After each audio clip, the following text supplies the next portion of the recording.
Qu'est-ce qui expliquerait, d'après vous, le grand succès de cette pièce cet été? Je l'attribue d'abord au talent de ces comédiennes-là, parce qu'ils avaient du talent, ils ont du talent, euh, parce que la moitié des comédiennes, c'est-à-dire ils sont 15, donc 7 ou 8 des comédiennes, n'étaient jamais montées sur scène. C'était la première fois. Par contre, il y en avait d'autres un peu plus aguerries, celles qui avaient fait du théâtre avec moi au secondaire ou qui ont fait du théâtre par après, qui faisaient partie de la troupe La Descendance. Là. Bon, les autres, ils avaient plus d'expérience, mais en général, je crois que c'était des comédiennes, ils avaient un talent. Il y a la mise en scène. Je vais me vanter un petit peu, là, parce que la mise en scène, c'est moi. Mais j'ai beaucoup insisté dans ma mise en scène, sur le rythme qu'il fallait donner à cette pièce-là, parce qu'il reste que Les Belles-Sœurs, c'est 15 femmes assises dans une cuisine en train de coller des timbres. Donc, c'est sûr qu'ils sont assises, mais il faut qu'ils bougent à un moment donné. Il faut que ça bouge, il faut qu'il se passe des choses. Et aussi, euh, donc une mise en scène plutôt dynamique. Le rythme, bon rythme, parce que la pièce dure 2 heures. 1 heure premier acte, 1 heure le deuxième acte. Pas de longueur. Les gens disent ça passe très vite. Donc, c'est ça qu'il faut entendre quand on sort d'un spectacle. Le spectacle a passé très vite. Il a duré 2 heures. Donc, on se dit ça a marché. C'est bon. Puis, aussi, j'ai aussi pris le texte à 2 niveaux, c'est-à-dire le niveau un petit peu comique, si on veut, et le niveau un peu plus dramatique. Parce que ces femmes-là, les belles-sœurs de Michel Tremblay, ce sont des femmes du peuple, des femmes qui viennent du plateau Mont-Royal, à Montréal, un quartier pauvre de Montréal. Pas aujourd'hui, mais à l'époque, oui, dans les années 60. Et donc, ces femmes-là, ben, c'est des femmes à qui on n'avait jamais donné la parole. Des femmes dans la misère, des femmes qui ont vécu, des mères de famille, des femmes qui travaillent au travail. Et il y a aussi le côté dramatique de ces femmes-là qui mènent, en fait, comme elles le disent elles-mêmes dans la pièce, on mène une maudite vie plate.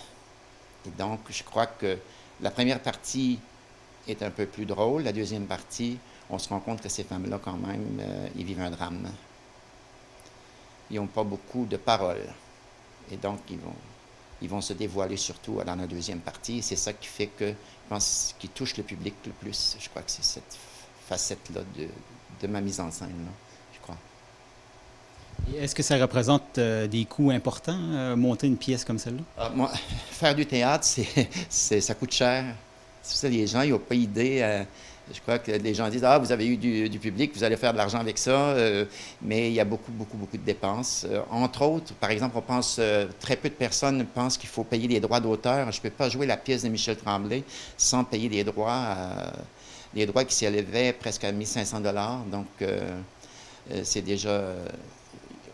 On n'a pas joué la pièce encore et on doit 1500 $. Là.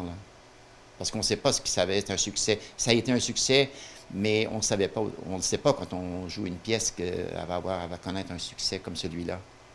En plus, il y a les décors, les costumes, le maquillage. Le maquillage, tu vois, on dit, ah ben, les femmes se maquillent, oui, mais il y a 15 femmes qui vont se maquiller pour 10 représentations. Donc, ça peut aller jusqu'à quoi, 400-500 $ de maquillage, la publicité, les décors, le matériel technique, les techniciens, la location de la salle. Il faut faire, sinon, ce sont tous des choses des fois qu'on oublie, mais qui font partie, qui sont là, puis qu'il faut faire attention parce que quand on monte une pièce de théâtre, il faut faire attention aux dépenses parce qu'on ne sait pas, est-ce qu'on va être capable de renflouer. On peut investir dans la pièce, mais on ne sait pas si ça va toujours marcher. Voilà. Y a-t-il des choses qui s'en viennent pour les années prochaines? Bien, l'année prochaine, à Passepébiac, c'est 50 ans de théâtre, parce que la première pièce de théâtre a été jouée à l'école Notre-Dame, là même où est construit le centre culturel présentement. C'est-à-dire, la première pièce a été jouée là, et en 67.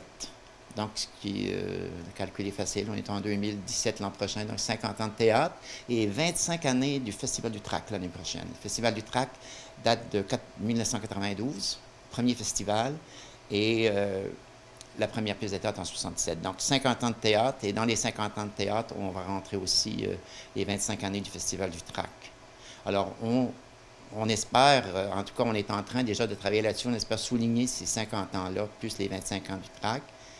Et déjà, je peux pas tout dévoiler, mais je peux vous dire qu'il va déjà avoir une exposition avec tout ce qui s'est fait, bien, tout, ou en partie, parce qu'il y a des choses qui se sont perdues quand même en cours de route avec les années, mais la plupart oui, sont conservées au Musée de la Gaspésie, de tout ce qui a été fait. Donc, on va probablement arriver à faire une exposition avec tout ce matériel-là. C'est des affiches, des textes, des vidéos. Qui ont été tournées avec les différentes pièces montées surtout par les jeunes. Hein? Mais il y a aussi des troupes d'adultes. À l'époque, il y avait aussi des troupes d'adultes, comme les Dragueux, ça s'appelait dans le temps, le Théâtre du bout du monde. Puis chez les jeunes, la troupe qui a été la plus marquante, ça a été les Mal-Aimés. Donc l'année prochaine, on va essayer d'avoir l'exposition, puis après il y aura des activités, d'autres activités, mais que je ne peux pas dévoiler pour le moment.